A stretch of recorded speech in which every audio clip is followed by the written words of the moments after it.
What's going on, everybody? This is Afro Think Tank. Today, this video is directed to the ladies, right? The boss ladies. And I just want to kind of like, I'm gonna talk from a certain perspective, and you just tell me what you guys think in the comment section about the boss lady. You know, the one that don't need a man, right? The one, the new age black woman that is now empowered, you know, because they have the ability to join the men in the workplace. And first off, me, honestly, for the life of me, I really don't, well, I do.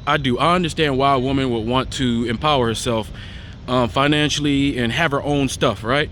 Like, I have daughters, and I make sure that my daughters can take care of themselves and don't necessarily need a man, you know, at the end of the day.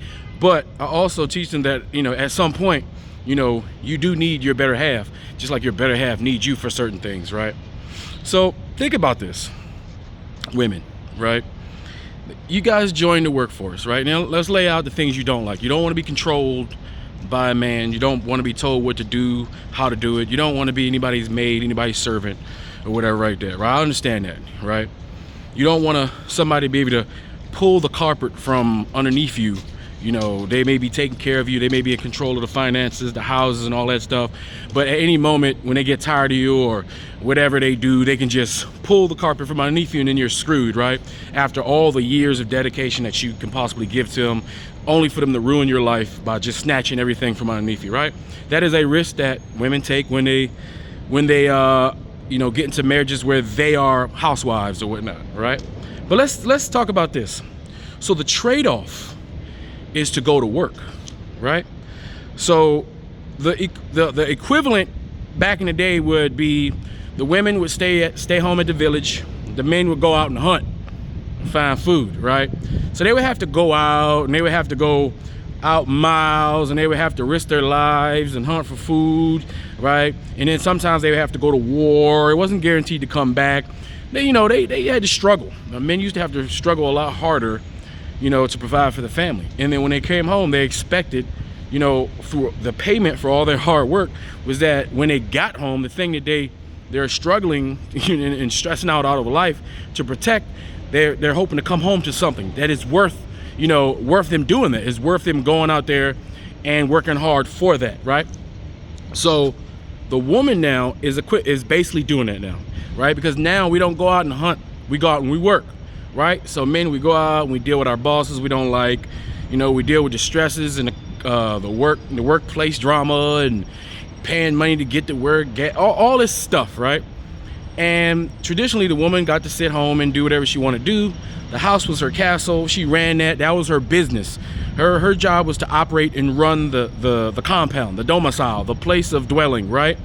You know, the foundation, right? But now women have the ability to also go to work. So now the woman enters the workforce with the man. So now they're on the hunt with the man, right? So now they have to do certain things they didn't necessarily have to do before, like stress out, deal with the boss, and all this stuff, right? And this is what I find funny, because I work with a lot of women too, right? Now that they have to deal with those things, they start to have the same problems that we have, right? They're tired of their boss. They can't stand their boss, right? They can't stand the workplace environment. They're looking to win the lottery so they don't have to work either. So they're looking to get out of their job because they can't stand the fact that they have to work, and they hate their job, and they hate their boss, and they hate being told what to do, and blah, blah, blah, blah, blah, right? Something they wouldn't have to deal with if, when they were young, if possible, they found a man who would do all that for them, so they can just sit home and, you know, do what they like to do all day long and don't have to deal with all that drama. But now the women are also dealing with that drama.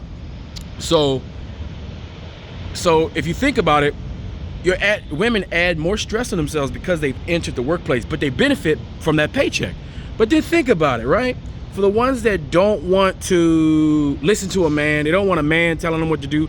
When you go to work, you have a boss, and that's a man. Sometimes. If it's a woman, it's even worse, because y'all women really don't like to listen to other women anyway, right? So you trade off, you know, being loyal to a man and giving your all to a man. Instead, you give your all to a corporation. Now, I'm not talking about the business boss ladies, all right? You're not included in this. I'm talking about the ones that go to work for the corporations and stuff. So you trade all your youth and energy and effort, because women give great effort when they commit to something. They go above and beyond. That's what they're known for, especially black women, right? So if you're a black woman, you go to work and you give your all to your job, this entity that you give your all to, and the payment you get is a paycheck every 2 weeks, right? You know, your payment is a paycheck you get every 2 weeks. The ability to buy a car and to buy a house and to go on vacation and things like that. But you are beholden to your boss. When your boss tell you to do something, guess what you do? You do it. When your boss tell you to jump, you say how high. And when you think you're gonna get out of line with your boss checks you, right? And if you step out of line, your boss will fire you, meaning he will pull the carpet from underneath you and disenfranchise you in that organization. And I find that a lot of women, they'll give 10, 20, 30, 40 years of dedication to a corporation or even the government, right? To an entity. 9 times out of 10, their bosses are men or women, which is worse, like I say. So you still deal with the same issues. It's just that instead of the energy you put in towards building a family institution, you did it towards building somebody else's corporation or doing something for the operation of the government, right? And then after 20 years or 30 years or 40 years of solid, loyal service that you've given this corporation or the government, they say goodbye and give you a 401k and you're out. There's nothing for you after that. So for all your dedication and all your loyalty, because what you do at your job is you submit. You submit at your job. The same thing as men got to do. We have to submit at our jobs, right? When you women go to work and you dedicate yourself to your manager and your manager is making you work, you're working. A lot of y'all be working off hours, making sure y'all get the report in, making sure y'all get the data processed, making sure y'all do whatever it is y'all do. You are going above and beyond because you want to make your boss happy. You want them to see you and value you as an employer, right? Which is the same thing a man wants. A man wants to have a woman that he can value as a wife, right? So basically what you're doing, you're giving up one subjugation, for argument's sake, for another one, right? But what is the benefit of one versus the other? You see, because what I see, because I got there's women that I know, right, that I'm friends with, right, for 10, 15, 20 years. They don't have anybody. They got a good job, they got a house, but they're lonely. When they get sick, there's no one home to take care of them, right? And the older they get, the less physically capable they are to do certain things, right? But there's no man at home to take care of them at all when they get sick. There's no man at home to take care of them when they break an arm or break a leg. When all the holidays come up, they're going to other people's houses and celebrating with them because they don't have a man. Now, some women have children, but some of them are not even able to have children because they spent all their time and energy and resources building somebody else's business and corporation instead of building their own institution for marriage, right? And then they complain like the men, like they don't want to work and they wish they hit the lottery so they can quit their job and not have to work. But there's some women who were smart enough to say, you know what? I can have all of that, right? And I don't even got to be rich. All I got to do is make one good choice, which is difficult, right? Because even if you make that good choice, people change, right? But if you make that one good choice, hell, you could be sitting home right now. Let your husband go off and go deal with the stresses of work. Go deal with the stresses, all that complicated crap, while you sit home and you watch all your favorite YouTube channels and play all the games on your phone and do anything you want. And if you want to pursue a business of your own, you can do that, right? Because you're not tied down to a business, or you're not tied down to having to be loyal as an employee to an employer that really don't care about you. Because you know these jobs don't care about you, whether it be private or corporate. They will replace you in a heartbeat, right? The same way you guys are afraid that the man's gonna do when they get tired of you or you get out of place. The job will do the same thing, quicker, right? So when you get about 30, 40, 50 years old, or maybe at the end of your career, and you see, what do I have if I went both routes? Whether I put more dedication and energy into my career, to making money, to buy my own assets because I don't need a man. You know, the risk is all of that can be pulled from underneath you, and you can be ruined within a matter of seconds. However, your boss, the one you subjugate yourself to every single day, because you're never late to work. You better be there on time when they say be there, right? Or else, right? So at the end of all of that, when you're at your grand old retirement age, what do you have? Some women end up, because of the loyalty that they have for their jobs and their career and the thought of getting all these degrees to have these prestige, they end up with nothing. They're in their big ass house with nobody. It's cold in there. There's no one to keep them warm, right? Some women are actually, you know, elderly women, they actually dying in their house by themselves, and there's no one there to see them. Their bodies are just there, right? It literally happens all the time. These older ladies, they have no one to take care of them. There's no one checking in on them because, you know, they're independent. They don't need nobody.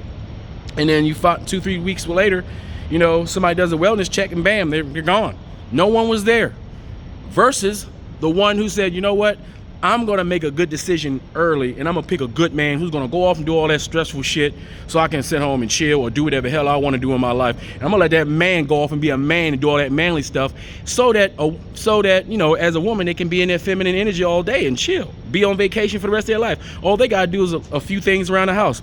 Run the house like a business, because the house should be yours, right? So the man, as long as he's not abusing you and he's treating you right, you know, because that's important, because you don't want to be with no man that's beat you or abuse you physically or psychologically, anything, or emotionally. I mean, I understand that. It's totally, you know, no. But that's all part of making good choices about being with a man or having a man. So what's better, finding a man who's gonna go off and do all that stressful shit for you, or you doing all that stressful shit for yourself, and then at the end of the day, you don't really have nothing to show for it other than your big ass house that you live in by yourself, your dog, your cat, and your car that's paid off, all right? Versus the woman who got kids, grandkids, a husband, the same dog, the same cat, and she's much more stress-free, right? She don't take blood pressure medicine, right? Because she's good, right? And she lived a good life, right? Goes on vacation like my wife. My wife don't work. I work. I go do all that. I'm the one who stress out so she can do whatever she wants. She wants to do a business. Guess what? I'm gonna go and bust my ass, and I'm gonna go pay for it. I'm gonna go work extra hours so I can finance that for her, because that's what a husband does. And in return, when I come home from all that stressful stuff, I expect at least some of the times to at least have a hot meal, that at least have every now and then a bath drawn for me. Not all the time, right? But every now and then a suggestion, hey, I care. I appreciate the things that you do, because everybody wants to be appreciated. That's what it's really all about, right? You know, and I don't tell my wife is not obligated to do all these crazy things, but she does them out of appreciation for the fact that I go out here and I bust my ass to make sure she can do what she wants. Like sit and watch her favorite YouTube videos all day and play and get enthralled into many different games on her cell phone. I pay all the bills, right? So she don't have to deal with that. Why should she stress out? We both got to stress out? Why? Let me do. That's what men's supposed to. We supposed to be the ones doing that, and they're supposed to be the ones to be able to live and be princesses and queens and stuff like that, right? But anytime my wife wants to go to work, she can go to work. I mean, she can work. I'm not going to stop her from working, but she chooses not to. She has the ability not to, right? And then another thing, sometimes you ladies, you guys get sick, right? You get something that's a little bit more permanent, right? And you can't work, because if you work, you can't get the health care that you need, right? Now, I know some ladies that can get sick, but because they have husbands, it's okay for them to quit their job because they can take care of themselves, right? But I also know some ladies that when they get sick, they got to come to work because they can't got nobody to take care of them. The bills are still coming, and if they don't go to work, guess what? They can't pay them bills, and we all know bills don't care about how sick you are. Hell, the goddamn healthcare system don't care how sick you are anyway. You gotta have some money. So anyway, I just wanted to kind of put it out in a softer tone. Some of you ladies think about, you know, some of the choices that you do make, you know, versus, you know, I don't need no man. Because here's the truth on the matter is, we need you and you need us. We both need each other. It's the egos that we have as men and women that stop us from having successful and fruitful lives sometimes, you know? And we just got to take that in consideration, all right? Anyway, that's all I got to say. This is Afro Think Tank. Learn something, teach something. I'm out.